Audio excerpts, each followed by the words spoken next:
नमस्ते दोस्तों, हमारे यूट्यूब चैनल समीक्षा की कहानी में आप सभी का स्वागत है। कहानी का नाम गुल्लक का जादू। तो चलिए आपको सुनाते हैं। एक गांव में रंजन नाम का एक लड़का रहता था। उसके पिता रघुनंदन जी गांव के विद्यालय में अध्यापक थे। रंजन भी पढ़ने में बहुत तेज था। रंजन की माँ सावित्री घर का काम संभालती थी। रंजन जब भी विद्यालय जाता उसके पिता उससे बात नहीं करते थे। वह अन्य विद्यार्थियों से अच्छे से बात करते थे। एक दिन रंजन विद्यालय से घर आया तो सावित्री जी ने उसे खाना खाने के लिए दिया। तब रंजन ने माँ को गुस्सा दिखाते हुए कहा, माँ, मैं उस विद्यालय में पढ़ने नहीं जाऊँगा। पिताजी मुझसे बात नहीं करते, जो कि वो मेरे साथ पढ़ने वाले सभी छात्रों से अच्छे से बात करते हैं। सावित्री जी ने कहा, बेटा, पिता के बारे में शक नहीं करते। यदि वो ऐसा करते भी होंगे तो ज़रूर उसके पीछे कोई वजह होगी। तो खाना खा ले, इस बारे में हम शाम को बात करेंगे।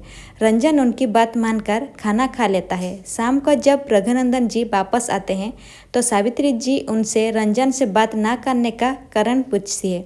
रघुनंदन जी रंजन को अपने पास बिठाकर कहते हैं, बेटा, पहली बात तो ये कि ये बात तुम्हें मुझसे पूछनी चाहिए थी।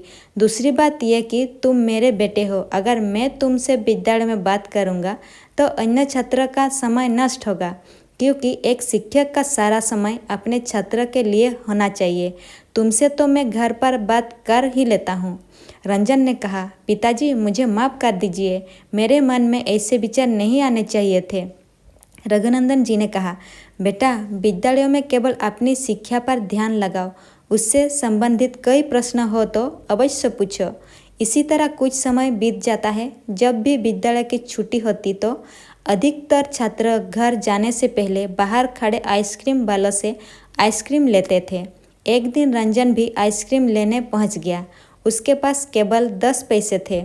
आइसक्रीम वाला ने कहा, 10 पैसे में आइसक्रीम नहीं आती है, कम से कम 25 पैसे लाओ। रंजन का बहुत बुरा लगता है। वो अपने 10 पैसे लेकर घर वापस आ जाता है। शाम के समय जब उसके पिता घर आते हैं तो वो गुस्से में उनसे पूछता है, आप हर दिन मुझे 10 पैसे देते हैं, लेकिन बच्चे 50 पैसे या 1 रुपया लाते हैं और मज़े से आइसक्रीम खाते हैं।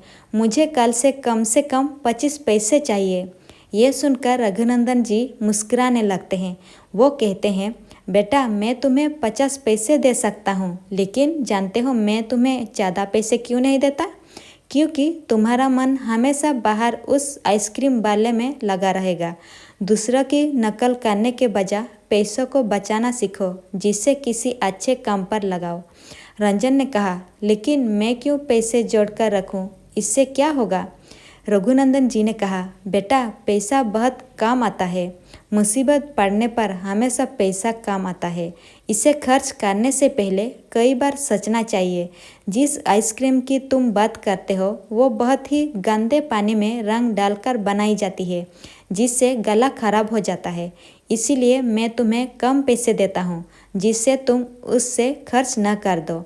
अगले दिन रघुनंदन जी अपने बेटे के लिए एक गुल्लक ला कर देते हैं। रघुनंदन जी ने कहा, रंजन, इस गुल्लक में हमेशा कुछ पैसे डालते रहना। आज से मैं तुम्हें 25 पैसे दूंगा। रंजन पिता की बात मानकर 25 पैसे में से 20 पैसे गुल्लक में डाल देता था। इसी तरह कई वर्ष बीत जाते हैं। वर्ष बीतने के साथ गुल्लक भी कई हो जाती है। एक के बाद दूसरी, दूसरी के बाद तीसरी, इस तरह लगभग 7 गुल्लक पैसों से भर जाती है। रंजन भी अब काफ़ी बड़ा हो चुका था। उसके पिता बूढ़े हो चुके थे। वो अब विद्यालय से रिटायर्ड हो चुके थे। एक दिन रंजन के घर एक पत्र आया। रंजन ने पत्र अपने पिताजी को दिया और बोला, पिताजी, मुझे स्कॉलरशिप मिल गई।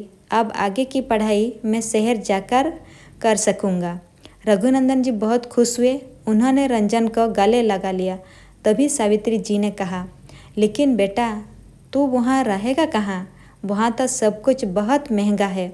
रंजन ने रघुनंदन जी की ओर देखा। रघुनंदन जी ने हाँ में सर हिलाया। फिर रंजन ने एक के बाद एक 7 गुल्लक तोड़ दी। जब उसमें जमा पैसे को गिना तो पाया कि बचपन से जोड़े हुए पैसे बढ़कर 30,000 हो चुके थे। रंजन की आंखों से आंसू बह रहे थे। वो बोला, पिताजी, आप ठीक कहते थे। आपने पर समय रख कर किसी भी परिस्थिति को जीता जा सकता है। अगर मैं उस समय सारे पैसे आइसक्रीम खाने में उड़ा देता तो आज मेरा आगे पढ़ने का सपना अधूरा रह जाता और शायद आइसक्रीम खाकर बीमार पड़ता और इलाज में पैसे अलग से लगता। रघुनंदन जी ने कुछ और पैसे रंजन को दिए। अगले दिन जब रंजन घर से निकलने लगा तो रघुनंदन जी ने उसे एक गिफ्ट दिया। रंजन ने उसे बहुत प्यार से संभाल कर रख लिया। शहर पहुंचकर वो छात्रावास में पहुंचा। अपने कमरे में जाकर अपना सामान सजाया। फिर उसे याद आया कि पिता ने गिफ्ट दिया था। उसने उसे खोला तो देखा उसमें एक गुल्लक थी। ये देखकर रंजन बहुत खुश हुआ। वो पढ़ाई के साथ साथ खाली समय में काम भी करता और उन सभी पैसों को गुल्लक में डालता रहता। इस तरह पढ़ते पढ़ते वो एक दिन अपने गांव के विद्यालय में प्रधानाध्यक्ष बन गया। तो शिक्षा में क्या मिला? समय और पैसा बहुत संभाल कर खर्च करना चाहिए। तो दोस्तों, कहानी अगर अच्छी लगी हो तो वीडियो को लाइक कीजिए और चैनल को सब्सक्राइब कीजिए। साथों साथ बेल आइकन को प्रेस कर दीजिए। मिलती हूँ मैं अगली बार इसी तरह एक नई कहानी के साथ। Thank you.